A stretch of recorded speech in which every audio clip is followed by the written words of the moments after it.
Danas je jedna bizarna priča o kojoj se dosta pričalo i pisalo, a zbog koje verovatno više nikada nećeš da letiš avionom. Ili ćeš bar da imaš traume svaki put kad uđeš u avion. Elem, ja sam Samurai Jack, a vi gledate kanal Tango i Trash. 17. aprila 2018. godine Holly McKee ulazi u avion Southwest Airlinesa. To je Boeing 737 i ona ulazi na jutarnji četvoročasovni let od Njujorka do Dallasa sa još 143 putnika i 5 članova posade. Nakon toga je čeka još jedan jednočasovni let do Oklahome gde i živi. Dakle, Holly ulazi u avion i odlazi do slobodnog mesta u redu broj 14. Stavlja torbu ispod sedišta i seda. Jedno vreme je tu sama, prvo je sela do prozora, zatim se premešta do prolaza.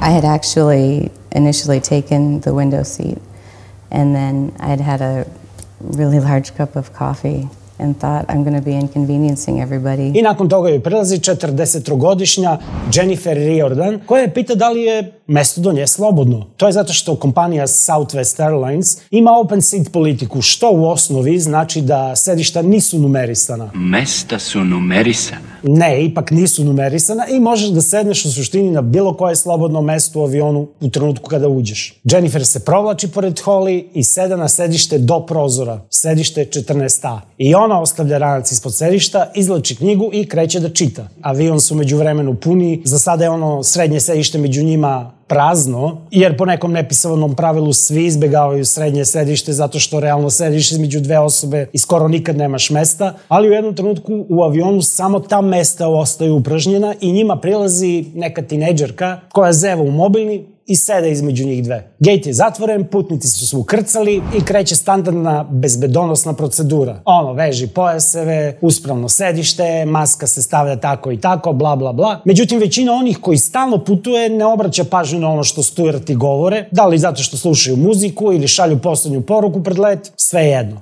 Holly, koja prilično često leti, ovoga puta pažljivo sluša instrukcije jer ima neki čudan predosećaj, a la Final Destination. I onda je sve gotovo. Sedite, opustite se, uživajte u letu. Ali Holly nikako ne može da se opusti. Em osjeća neku opasnost, em što joj se strašno ide u WC. A avion ne samo da nije postigao visinu na koju putnici mogu da se kreću po kabini, već se nije ni odlepio od piste. Na kraju ipak poleću, Holly otkopčava svoj pojas, spremna je svakog trenutka da otrči u WC, ali sa zvučnika čuje zvuk kapetana koji kaže da iako su dostigli cruising visinu, za putnike i dalje nije bezbedno da se kreću po avionu jer ih očekuju turbulencije. Holly se toliko smorila da kreće da se žali Jennifer na neizdrž koji osjeća, neko vreme se obe smeju u tome, dok devojka između njih realno izombira na telefonom i uopšte ne obraća pažnju na ono što se oko nje dešava. Da bi koliko toliko skrenula misli sa tog neprijatnog osjećaja, Holly poseže rukom za rancem, pokušava da izvuče laptop i da bar završi posao koje čeka.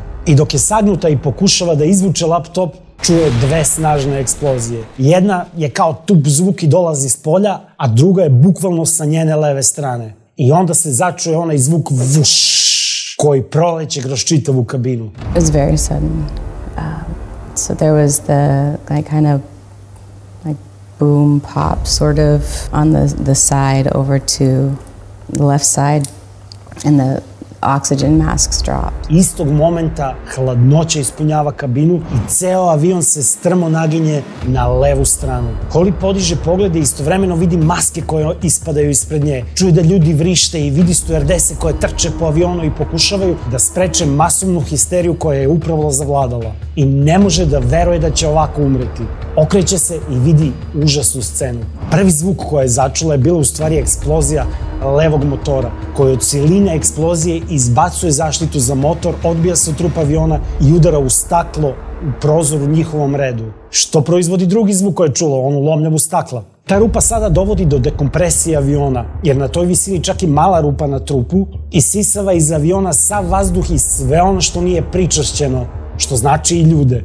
And Jennifer was pulled as well, like at the same time as the sound and the masks dropping. Holly vidi da je Jennifer, koja sedi do prozora, isisana kroz polomljen prozor. Jedino što je sprečava da ne izleti u potpunosti je pojas kojim je vezana, ali osim toga, cela gornja polovina tela joj je van aviona. Čak i ona tinejdžerka koja je između njih Dekompresija povlači prema prozoru. Holly jednom rukom grabi devojku, drugom grabi Jennifer i pokušava na sve moguće načine da ih uvuče unutra. Ali naravno da je to nemoguća misija za Izija. Dok se to dešava, ona razmišlja o tome da kapetan verovatno ima neke senzore u svojoj kabini koji će ga obavestiti o onome što se dešava. Ili će neka stewardesa ili već neko da reaguje. Ali u stvarnosti, jedino čega su svi svesni jeste to da je motor eksplodirao i jedino što pokušavaju je da spasu avion od pada. Dakle, niko ne zna kakva se drama odvija u redu broj 14. Holly pokušava da uvuče Jennifer, istovremeno vrišti, pokušava da privuče pažnju na ono što se događa, ali u avionu je opšta histerija, jer je avion toliko nagnut na levu stranu da svi misle samo o tome kako će se avion srušiti i pomoć im ne dolazi. Cela ta drama traje nekoliko minuta, a onda konačno pilot uspeva da povrati kontrolu nad avionom i ispravlja ga. I tada i drugi putnici ugledaju dramu u redu broj 14 i sada i oni dozivaju pomoć, ali ih je nemoguće čuti od buke koju dekompresija stvara. Dakle, Jennifer je sve vreme zaglavljena gornjom polovinom tela u slomljenom prozoru aviona, da ne govorimo o tome da je već 10 minuta bez vazduha i da ne može da diše. Holly postaje svesna težine situacije i jedino što može da uradi u toj emotivno dramatičnoj situaciji jeste da drži Jennifer i da joj daje kakvu takvu podršku koja realno ne znači mnogo jer zapravo ništa ne može da uradi, ali možda je neka uteha. If I ever had a conversation with her family, I would want to be able to tell them that she wasn't alone. Pilot Tammy Jo Schultz je na sreću svih ostalih putnika imala dovoljno prisebnosti i iskustva da bezbedno prizemlji letelicu dok istovremeno izdaje zapovedi stewardesama i ostalim članovima posade. Tek kada se situacija malo smirila, stewardese kreću u onaj obilazak putnika i napokon vide šta se dogodilo sa Jennifer. Dvojica putnika, Andrew Needham i Tom McGinty, se dobrovoljno javljaju da pomognu da se Jennifer uvuče u avion, iako su znali da postoji realan rizik da i sami budu usisani kroz rupu na prozoru. Uvlače je, polažu nesrećnu Jennifer između sedišta u avionu, medicinska sestra koja se tu našla i koja je i sama bila putnik na tom letu, pokušava sa reanimacijom dok svi sede potpuno mirno i u avionu se čuje samo strujenje vazduha.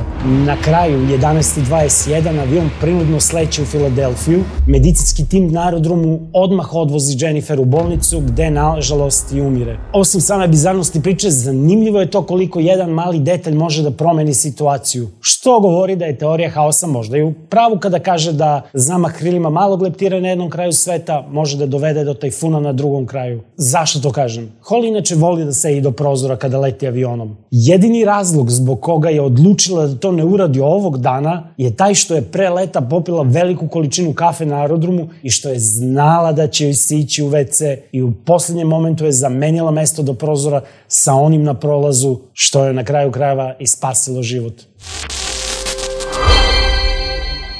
To bi bilo to od ove kratke priče za danas. Možete da napišete u komentaru ako ste se usrali i da li ste imali neka neprijatna iskustva tokom leta. Ja moram da kažem da je meni svako neprijatno, jer svaki put kad poletim ja sam stariji 50 godina, umrem i kad sletim ponovo se rodim samo 50 godina stariji. A ako vam se priča dopala i ako volite ovakve priče, podržite kanal tako što ćete izvršiti dekompresiju subscribe dugmeta, izbaciti ga iz aviona u letu bez padobrana. Nakon toga možete opušteno da pogledate neke od prethodnih videa koji će se pojaviti na ekranu. Ostajte dobro i do sledećeg klipa. Sedi Livio.